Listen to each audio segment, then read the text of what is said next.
So guys congratulations, आप लोग react तक पहुंच चुके हैं। तो अगर आपको लगता था आप अभी तक वेब डेवलपमेंट पढ़ रहे हैं तो आप गलत फहमी में जी रहे हैं कि अब आप करना चालू करेंगे वेब डेवलपमेंट। ठीक है। सो रिएक्ट के बारे में करेंगे हम थोड़ी सी बातचीत। ठीक है। तो जब सिंगल जावास्क्रिप्ट से बनाते हो तुम एप्लीकेशंस, तो तुमको ये दिख रहा होगा कि फॉर एग्जांपल एचटीएमएल लिख रहे होते हो।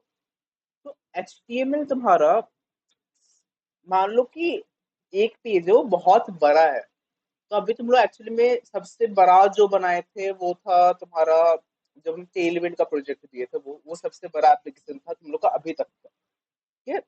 तो वो देखे होगे उसमें एचटीएमएल जो था वो काफी लंबा हो गया था। वैसे सिनेरियोज में क्या होता है कि रिएक्ट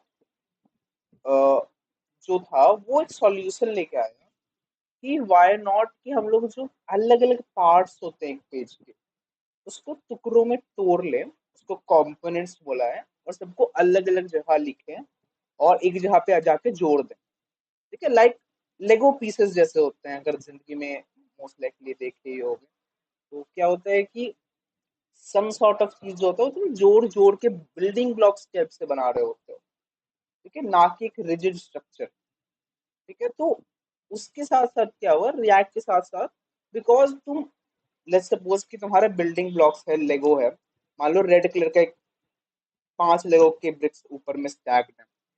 अगर तुम चाहो तो तुम ऊपर से 2 हटा के बीच का एक निकाल के उसको दूसरे ब्रिक से रिप्लेस कर सकते हो। मान लो लाल कलर का था, तुम एक पीले वाले से रिप्लेस कर दिए, तो ऊपर नीचे वाला सेम लाल है, बीच में एक पीला सा है।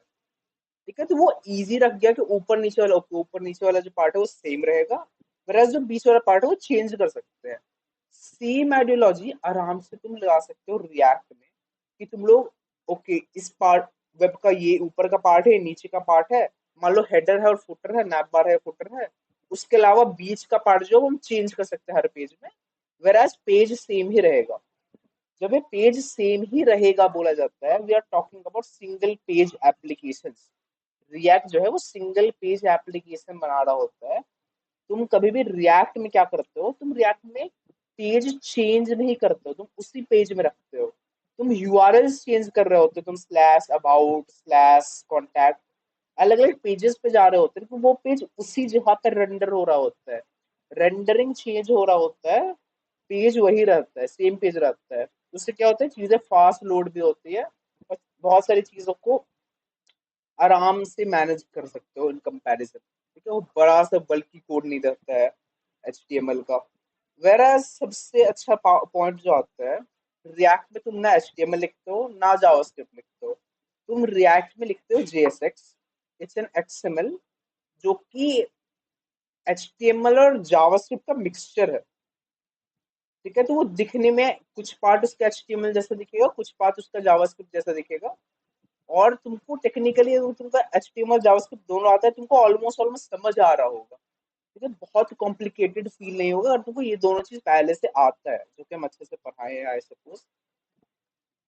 तो यही सारे जो चैलेंजेस थे पहले, इसको जो रिएक्ट सॉल्व किया, इसको सॉल्व करने के लिए 2013 में फेसबुक पे इंजीनियर्स थे, वो रिएक्ट को बनाए। अच्छा, रिएक्ट को बनाने के पीछे रीजन बताते हैं।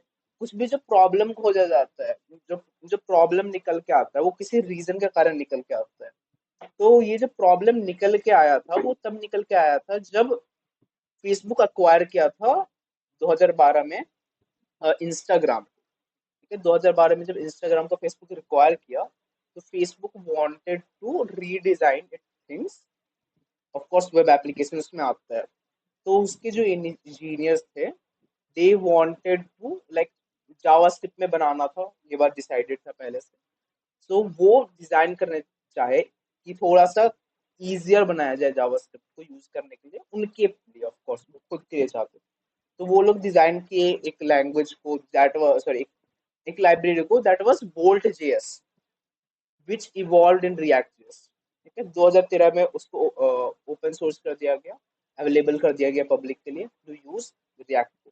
Currently we are on React 19, जो कि बहुत अच्छा रिएक्ट वर्जन है। रिएक्ट 19 बहुत सारे अच्छे चेंजेस लेके आया, जिसके बारे में हम लोग आगे जाके बात करेंगे जब हम लोग उस टॉपिक्स पे पहुंचेंगे तो। ठीक है।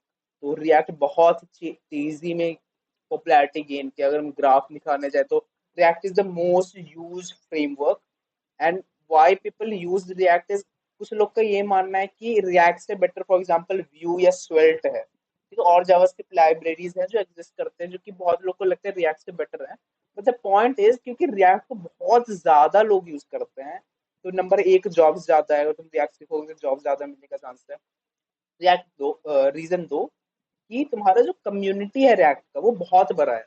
So if you face an error in React, काफी ज्यादा चांस है कि कोई तुम्हारा हेल्प कर दे। वेराज कोई नीश उठा के देखो, कोई दूसरा फ्रेमवर्क उठा के देखो, लाइक स्वेल्ट उठा के देख लिया, क्विक सॉलिड कुछ भी उठा के देख लिया, तो हो सकता है तुम जो प्रॉब्लम फेस करोगे उसको हेल्प करने वाला कोई हो ही ना।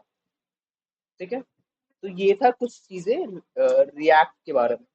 Now let's move to why React. ठीक है, तो ये तीन शॉर्ट में पॉइंट्स हैं, हम इसका डेडिकेटेड बनाए हुए हैं, तो let's move on to that. Component based architecture है। तो रिएक्ट में क्या होता है, जो यूआई पार्ट बनता है that is component based. Component based बनाते कैसे वो कल बात करेंगे। तो कंपोनेंट्स होते क्या है ये हम इस बारे में बात करते हैं। तो जैसे बताया लेगो ब्रिक्स के बारे में, तो components are those Lego bricks. ठीक है, तो तुम हमारा एक पेज जो है वो आइदर एक पूरा कंपोनेंट हो सकता है जिसको तुम रेंडर करा दो स्पेस पे, या वो बहुत सारा कंपोनेंट्स को जोड़ के हो सकता है, क्योंकि ऊपर वाला पार्ट ये कंपोनेंट, उसके बाद ये कंपोनेंट, उसके बाद ये कंपोनेंट, उसके बाद ये कंपोनेंट, हेडर एक कंपोनेंट, बॉडी एक कंपोनेंट और फुटर एक कंपोनेंट, ऐसे बना सकते हो। या फिर तुम बॉडी को और पार्ट में तोड़ सकते हो, हीरो सेक्शन एक कंपोनेंट, अबाउट सेक्शन एक कंपोनेंट, सीटी एक कंपोनेंट, ऐसे करके डिवाइड कर दिए इन सब चीजों को। ठीक है, तुम जितना चाहे उतना तोड़ सकते हो। ठीक है, अब सिर्फ तोड़ने का दो रीजन होता है। पहला रीजन ये होता है कि तुम्हारा कोड बहुत बड़ा हो गया इसलिए तोड़ दो। ठीक है, दूसरा रीजन ये होता है कि तुम जो कंपोनेंट बनाते हो बहुत बार वो कंपोनेंट रीयूजेबल होता है। जब तुम एक बार वो कोड लिखते हो तो उसको रीयूज कर सकते हो, तो वो मॉड्यूलर कोड बन जाता है। ठीक है, तो जैसे अगर तुम कोई बटन यूज करना है, तुम एक बटन का कोड बना लो, एक कंपोनेंट बना लो बटन कंपोनेंट, और तुमको जहां भी बटन यूज करना है तुम उस बटन कंपोनेंट को यूज करो। तो ऐसे होते हैं, ये दो रीजन होते हैं। बेनिफिट ये भी होता है कि कोड सेपरेटेड है तो सारे के सारे कंपोनेंट्स को तुम इंडिविजुअली टेस्ट कर सकते हो, इंडिविजुअली कोड चेंजेस कर सकते हो, मेंटेनेबिलिटी बढ़ता है, मॉड्यूलर कोड होता है, रीडेबिलिटी ऑफ कोर्स छोटा हो जाता है, रीडेबिलिटी भी बढ़ जाता है। ठीक है, तो ये सारे फायदे होते हैं जब कंपोनेंट बेस्ड आर्किटेक्चर चल रहे हैं। ठीक है, so next is declarative approach. Declarative approach क्या होता है कि ये थोड़ा सा कॉम्प्लिकेटेड होगा समझाना, तो लेट्स ट्राई बिना बहुत हार्ड किए कि रिएक्ट में क्या होता है। एक कोड जो होता है उसके हर कोड का एक स्टेट होता है। अब स्टेट क्या होता है वो तुम लोग को परसों परसों है ना, थर्ड लेक्चर है ना स्टेट्स, इसलिए हाँ जी हाँ, परसों है। परसों है। ये स्टेट्स क्या होगा परसों बताएंगे। लेकिन स्टेट बेसिकली ये होता है कि वो वर्ड समझ आया तो समझो कि एक कंपोनेंट का अपना स्टेट होता है। ठीक है, उसका कुछ स्टेट्स में कुछ भी हो सकता है, उसका कलर उसका एक स्टेट हो सकता है, उसके अंदर कुछ वैल्यूज हो सकता है जो उसका एक स्टेट हो सकता है, या फिर क्योंकि तुम लोग एपीआई कॉल्स वगैरह पढ़ चुके हो तो उसका एपीआई का कितना चीजें रेंडर हुआ है वो भी एक स्टेट हो सकता है। बात समझ में आ रहा है। तो वैसे एक डिक्लेरेटिव अप्रोच में चलता है जिसमें सारे के सारे जो कंपोनेंट्स होते हैं उनका अपना एक यूआई स्टेट होता है। ठीक है, तो वो यूआई स्टेट जो होता है वो डॉम मैच कराने में काम आता है। डॉम मैच कराने में क्या काम आता है हम अब बता देते हैं। React uses virtual DOM. तुम लोग अभी तक पढ़े होगे जो डॉम था, तुम लोग को जो डॉम पढ़ाए थे याद है। डॉम का फुल फॉर्म बताना कोई। Document object modulation. ठीक है, डॉक्यूमेंट ऑब्जेक्ट मॉडल था। तो दैट वाज और basically tree like structure of your ये ऑफ योर एचटीएमएल पेज जो होता था। ठीक है, तो रिएक्ट में क्या होता है, जब हम जैसे बताए ना ऊपर के पीस को हटा दिए थे, वो लेगो वाला जो एग्जांपल दिए थे, ऊपर का पीस नीचे का पीस हटा के और बीच वाला पार्ट चेंज कर दिए। तो वर्चुअल डॉम क्या करता है, सिर्फ उतने से पार्ट को रिफ्रेश करता है डॉम में जितने पार्ट में चेंजेस हुआ था। ये एक्चुअल डॉम था। ठीक है, जो कि लोडेड करने पेज पे मान लो। ठीक है, एक div है, इसके अंदर एक h1 है, एक h2 है, ठीक है, करंटली ये सिनेरियो है। अब क्या हुआ कि उस डॉम का एक वर्चुअल डॉम है जो कि रिएक्ट मेंटेन कर रहा है, ठीक है। अब तुम क्या किए, अपने रिएक्ट कोड में जाकर के उस डिव के अंदर एक h3 डाल दिए, ठीक है। तो जब तुम उस s3 को डाल दिए तो वो s3 क्या हुआ, तुम्हारा अपडेट हुआ वर्चुअल डॉम में, ठीक है। अब उस वर्चुअल डॉम को जो रिफ्लेक्ट करेगा, जो एक्चुअल डॉम बनता है, उसमें से वो एडिशन वाला जो पार्ट होता है सिर्फ उतना सा पार्ट ही रिफ्रेश होगा, सिर्फ वो h3 वाला पार्ट ऐड हो जाएगा, बाकी डॉम को कोई फर्क नहीं पड़ रहा होगा। यहाँ पे दिख रहा होगा तुमको कि h3 ऐड कर दिया, वो ऐड हो गया विदाउट दिस पार्ट को फर्क पड़े हुए। तो जब तो एक फिर इसका कंपोनेंट, बेनिफिट क्या होता है? तो तुम्हारा पूरा पेज रिफ्रेश नहीं हुआ, ओके, तुम्हारा पूरा पूरा पेज का बैंडविड्थ नहीं लगा। बात गॉट समझ इट। में आ रहा है? अब तुम लोग सुने होगा कि पेजेस को कैश हो जाता है, ये सुने होगा ना, तो सोच रहे होगा कैश हो ही जाता है तो क्या तो दिक्कत कैश है। क्लियर करके फिर। तो क्या नहीं, वो नहीं पॉइंट है। कैश होगा तो ये ठीक होगा, चलो बात समझ रहे हैं तुम्हारा। लेकिन जब कैश हो जाता है तो कैश चेंज भी रिफ्लेक्ट करने नहीं देता है, बात समझ रहे हो? ओके, तो जब तुमको अगर चेंजेस एक बार रिफ्लेक्ट स्टोर हो करना गया तो होता है, लोकल में। हाँ, हाँ, तो तुमको कहीं पे चेंजेस रिफ्लेक्ट कराना होता है तो लोग बोलते हैं कंट्रोल शिफ्ट आर करो, कैश क्लिक करके रिफ्रेश होगा। तो उस कारण से होता है, तो ये वाला जो पोर्शन है इसका सरदर्द हटा देता है कम्प्लीटली रिएक्ट, डाउनलोड कर स्टार्ट करने का रिएक्ट, ठीक है। तो हम लोग बात करेंगे setting up your environment using create React app. ये एक तरीका होता है बनाने का। तो तुम लोग को क्या करना है, अब ये कमांड रन करना है, ठीक है। ठीक है, तो तुम लोग को दिखा होगा कि npx क्रिएट रिएक्ट ऐप करके तुम लोग जो बनाए, उसमें लगा बहुत सारा टाइम, कुछ ज्यादा ही लगे ऐसा, ठीक है, तो बहुत ज्यादा टाइम लगता है। उसके अलावा जब इसके अंदर तुम कोड करते हो, कोड सेव करते हो और हर बार बिल्ड होता है एक फाइल, तो वो लेता है जमाना, क्योंकि बंडल साइज बहुत बड़ा होता है, ठीक है। तो we have drawbacks of create React app. इस कारण से हम, जब से हमको सिद्धि प्राप्त हुई है उसके बाद से हम क्रिएट रिएक्ट ऐप करना छोड़ चुके हैं, ठीक है। उससे क्या होता है, कस्टमाइजेशन का ऑप्शन बहुत कम होता है, बंडलर साइज बहुत बड़ा होता है, बहुत टाइम लगता है बिल्ड होने में, फ्लेक्सिबिलिटी है ही नहीं, क्योंकि कहाँ ये पुराने ज़माने की चीज़। अब हम लोग यूज़ करते हैं वीट का, ठीक है, इसको वीट प्रोनाउंस करते हैं। अब हम लोग क्या करते हैं, हम लोग रिएक्ट ऐप बनाते हैं वीट के हेल्प से, ठीक है। अब हम लोग क्या करेंगे, ये कमांड है, ठीक है, ये कमांड रन करो, ठीक है, ये दिख रहा है। बस अच्छा मत कर रन करना, पहले मैंने देख लो हम क्या कर रहे हैं, ठीक है। npm,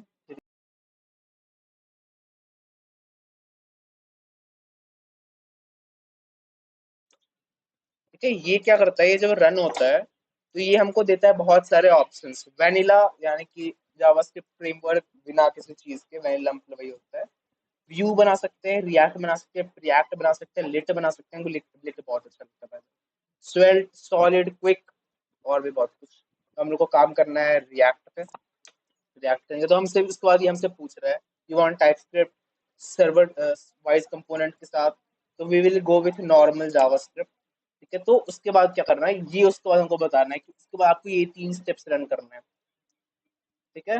माय ऐप में सीडी करेंगे, npm इंस्टॉल करेंगे, उसके बाद ये मेरा सारा रिएक्ट का चीज़ को बनाना चालू करेगा, ठीक है। तो बन गया, बन ही रहा है अभी,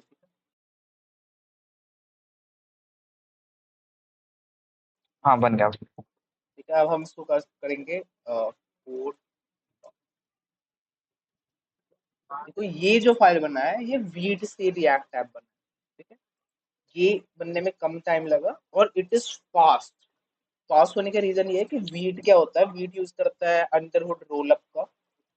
तो रोलअप यूज करके वो बिल्ड प्रोसेस को डिफाइन करता है, तो बिल्ड चल रहा होता है, और दिस इज मच बेटर, ठीक है। तो हम करते हैं npm run dev, npm run dev करते हैं, and we will get our code hosted on 5173। इसका थोड़ा सा awkward से syntax है, तो ये बनता है वीटप्रेस रिएक्ट से, ठीक है। This is the way to create modern React apps. देखिए अगर तुम react.dev पे जाओगे, ये तो है भाई, ठीक है। तो रिएक्ट क्या करता है, हम्म। रिएक्ट तुमको रिकमेंड करता है नेक्स्ट जेएस यूज करने के लिए। रिएक्ट तुमको बोलता ही नहीं है रिएक्ट यूज करने के लिए, वो बोलता है नेक्स्ट यूज करो, रीमिक्स यूज करो, गैट्सबी यूज करो, एक्सपो यूज करो, नेटिव के लिए of course react JS app router जो कि यूज करते हैं हम बाय डिफॉल्ट। ठीक है। तो रिएक्ट खुद बोलता है कि तुमको नॉर्मल रिएक्ट नहीं यूज करना चाहिए, बिकॉज उसके अंदर काफी सारे दिक्कतें हैं। But we will be using Vite because Vite is a good and अच्छा तरीका बोला जाता है रिएक्ट एप्लीकेशन बनाने के लिए।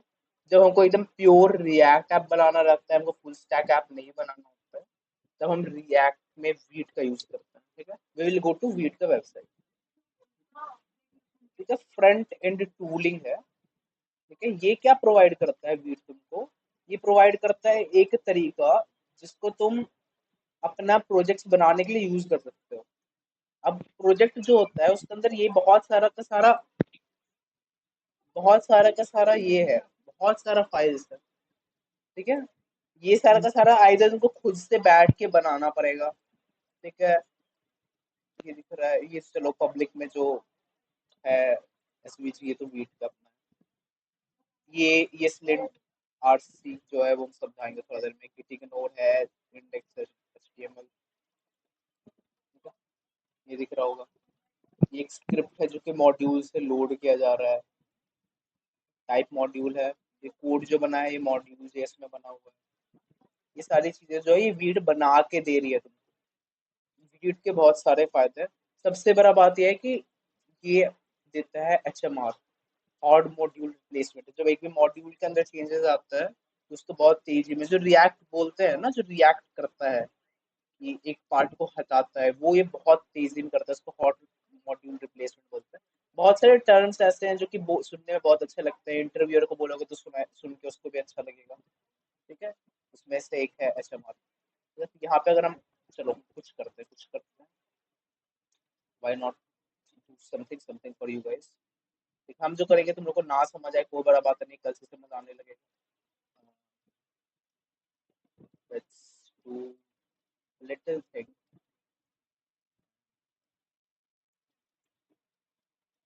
इसको हम यहाँ पे सेव, चला गया। कितने सेकंड्स लगा? माय हुआ क्या? पेज। 1 सेकंड। अरे 1 सेकंड के हम सेव नहीं किए हैं, देखो यहाँ पे सेव नहीं, ऊपर दिख रहा है डॉट है, इसका मतलब ये सेव नहीं हुआ है। अब हम सेव करेंगे, ओके। फ्रैक्शंस ऑफ सेकंड भी इंस्टेंट। लगा। इंस्टेंट। नहीं। ठीक है। तो ये चीजें हैं।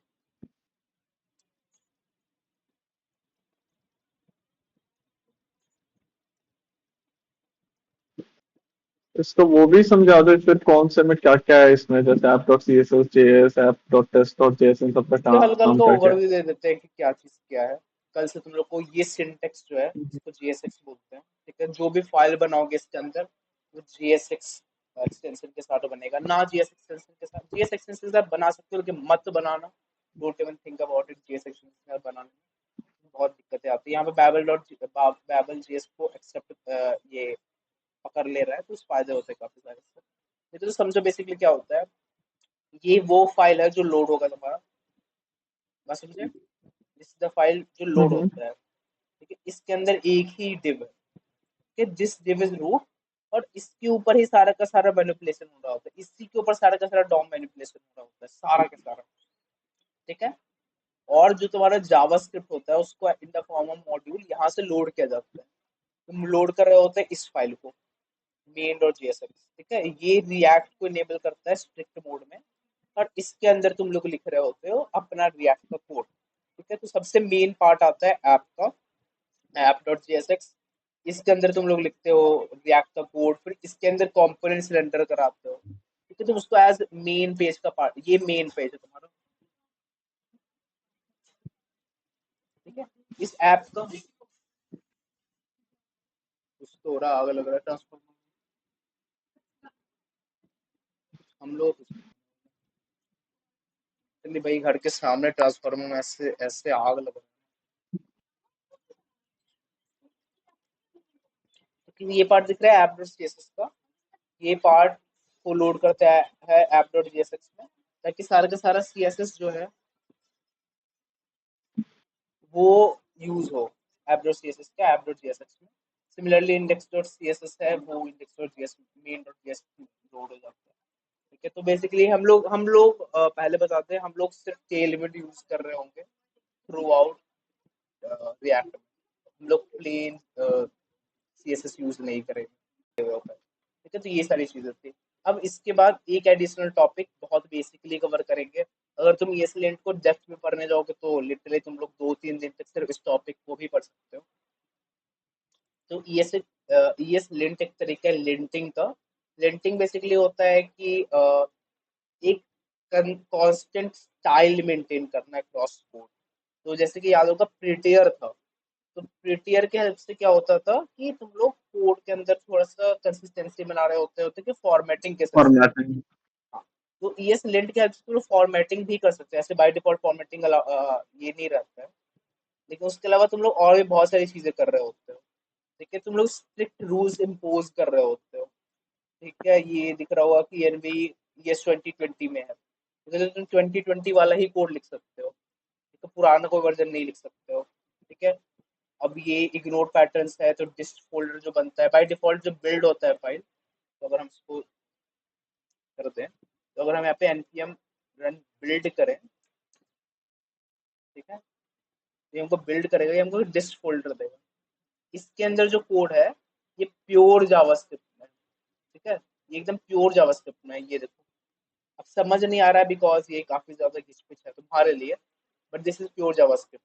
ये क्या क्या बंडल कर दिया रोल अप इसको, और ये बना दिया डिस्ट फोल्डर। इसके अंदर ये बेसिकली ये डिप्लॉय होता है, जो डिप्लॉय करने जाते हो ये डिप्लॉय होता है। ये सब जो तुम, ये वो कोड जो तुम लोग लिखते हो, ये दिस फोल्डर वो फोल्डर है जो जो कि एक्चुअली में डिप्लॉय हो रहा होता है। ठीक है, अब बात करते हैं हाँ, लिंटिंग क्या करता है। तुम लोग अक्रॉस वेरियस चीजों को कर रहे होते हो, रूल्स लगा रहे होते हो। ठीक है, नो टारगेट ब्लैंक ऑफ है, काफी यहाँ पे रूल्स को एडिशनली अप्लाई कर सकते हो। जब कोई ऑनली एक्सपोर्ट है तुम वार्न कर सकते हो, कांस्टेंट एक्सपोर्ट को टू कर सकते हो। ये सारी चीजें हम बता रहे हैं। ठीक है, तो ES lint is way to have like a modern code editor में एक मॉडर्न तरीका, एक स्टैंडर्ड फिक्स करने का अपने कोड के लिए। Let's move forward. ये था रिएक्ट का आज का लेक्चर, इंट्रोडक्शन लेक्चर। तो बता दिए रिएक्ट इज अ लाइब्रेरी। ठीक है, रिएक्ट को फ्रेमवर्क मत बोलना। रिएक्ट फ्रेमवर्क क्यों नहीं होता है, रिएक्ट लाइब्रेरी क्यों होता है, वो किसने बताएगा। देखो, एक फ्रेमवर्क होता है ना, उसका कुछ सेट ऑफ रूल्स होता है और वो रूल तुमको फॉलो ही करना पड़ेगा। जैसे जैंगो हुआ या फिर लारावेल है, उन सब में भी कुछ सेट ऑफ रूल है। जबकि रिएक्ट में ऐसा कुछ रूल नहीं है कि मान लो कि हमको एक ही तरीके से नेमिंग कन्वेंशन रखना हो किसी फाइल या फोल्डर का। हम लोग कुछ भी रख के उसको रेफरेंस करेंगे तो वो वर्क करेगा।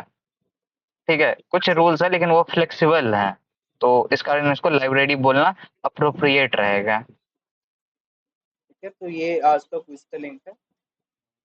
ठीक है, तो इसको फॉलो कर लेना, इसको कंप्लीट कर लेना।